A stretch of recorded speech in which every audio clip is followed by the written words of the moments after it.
Suara Hati. Renungan hari ini, Jumat, 26 September 2025. Topik, bertahanlah dalam Kristus.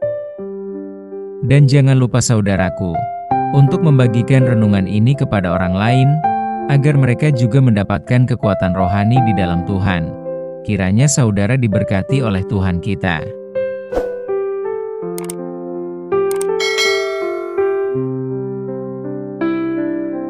Nas renungan kita hari ini, Yohanes 15 ayat 4, tinggallah di dalam aku dan aku di dalam kamu. Sama seperti ranting tidak dapat berbuah dari dirinya sendiri, kalau ia tidak tinggal pada pokok anggur, demikian juga kamu tidak berbuah, jikalau kamu tidak tinggal di dalam aku. Saudaraku, dengan memahami tata kerja Roh Kudus dalam hidup manusia, maka kebenaran firman Tuhan akan terungkap dalam hidup orang itu, artinya hidupnya dipimpin oleh kuasa Roh Tuhan. Maka karakter dan sifat Tuhan akan terlihat dalam hidup orang tersebut. Salah satu sifat Allah yang kita ketahui dalam Alkitab, bahwa Allah Bapa sungguh mengasihi anak-anaknya. Ia akan menolong anak-anaknya yang tersesat, sehingga Ia mengutus yang kita kenal dengan Mesias atau Yesus Kristus. Itu sebutan Allah awalnya. Karena begitu besar kasih Allah akan dunia ini, sehingga Ia telah mengaruniakan anaknya yang tunggal, supaya setiap orang yang percaya kepadanya tidak binasa, melainkan beroleh hidup yang kekal. Yohanes 3 ayat 16. Dalam catatan Alkitab telah tertulis, bahwa malaikat Tuhan berbicara kepada Yusuf, seperti berikut, Ia, maksudnya Maria, akan melahirkan anak laki-laki dan engkau akan menamakan dia Yesus, karena dialah yang akan menyelamatkan umatnya dari dosa mereka. Demikian dalam Injil Matius 1 ayat 21. Dan malaikat Tuhan juga berbicara kepada Maria, sesungguhnya engkau akan mengandung dan akan melahirkan seorang anak laki-laki dan hendaklah engkau menamai dia Yesus. Demikian dalam Injil Lukas 1 ayat 31. Sebagai anak-anak Allah, kita harus bersifat seperti Allah Bapa. Bagaimana sifat Allah Bapa itu? Hal ini dapat kita rasakan adanya perubahan pola pikir atau mindset. Perubahan pola pikir itu tidak dapat dilakukan oleh manusia kalau bukan pertolongan dari Roh Tuhan. Betapapun hebatnya kita dalam memberitakan firman Tuhan, kalau bukan karena pertolongan Tuhan, kita tidak dapat mengerjakannya dengan baik. Seorang hamba Tuhan dalam menyampaikan khotbahnya tidak akan berarti apa-apa jika dirinya tidak dengan sungguh-sungguh mendengarkan suara Roh Kudus dalam dirinya. Oleh karena itu, sangat diperlukan bimbingan Roh Tuhan untuk membawa hati dan perasaan jemaatnya kepada Tuhan, agar jemaat itu terhubung imannya kepada Roh Tuhan. Makanya hamba Tuhan itu harus memiliki jam-jam doa pribadi, membaca Alkitab dengan kesungguhan, menjaga pergaulan baik kepada Tuhan, dan melepaskan keterikatan dengan dunia.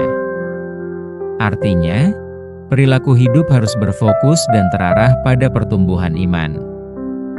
Bukan menghantarkan jemaat untuk mengkagumi hamba Tuhan, yang sering dikagumi sebagai pahlawan. Seperti ini banyak kita temui, sehingga terjadilah suasana berbeda yang terbungkus dengan firman Tuhan. Siapapun dia yang menyampaikan firman Tuhan, harus secara baik menghantarkan jemaat atau orang yang mendengar firman Tuhan. Mereka harus mampu mengalami perjumpaan rohani secara pribadi kepada Tuhan Allah. Mengalami perjumpaan rohani secara pribadi, sungguh pergumulan yang sangat istimewa.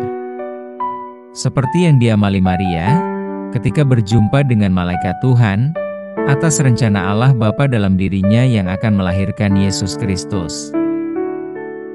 Mungkin dapat kita bayangkan indahnya hidup Henoh, bergaul baik dengan Allah, selama 365 tahun usianya, hingga Henoh tidak mengalami kematian jasmani, tetapi dirinya diangkat oleh Allah ke surga. Kejadian 5 ayat 23 dan 24. Saudaraku, hidup ini adalah kesempatan bagi kita. Marilah kita menentukan pilihan yang tepat, yaitu mencari keselamatan dan menempatkan kepastian. Rasul Paulus mengingatkan kita agar tetap mencari keselamatan di dalam Kristus. Dan keselamatan tidak ada di dalam siapapun juga selain di dalam Dia. Sebab di bawah kolong langit ini tidak ada nama lain yang diberikan kepada manusia yang olehnya kita dapat diselamatkan. Kisah Para Rasul 4 ayat 12. Kepastian hidup di dunia dan di akhirat yang disampaikan Tuhan Yesus. Akulah jalan dan kebenaran dan hidup. Tidak ada seorang pun yang datang kepada Bapa, kalau tidak melalui aku. Sekiranya kamu mengenal aku, pasti kamu juga mengenal Bapa-Ku. Sekarang ini kamu mengenal Dia dan kamu telah melihat Dia. Yohanes 14 ayat 6 dan 7. Amin. Topik doa kita hari ini, yaitu untuk saudara kita yang baru mengambil keputusan mengikut Tuhan Yesus. Salam sejahtera saudaraku, Tuhan Yesus memberkati kita.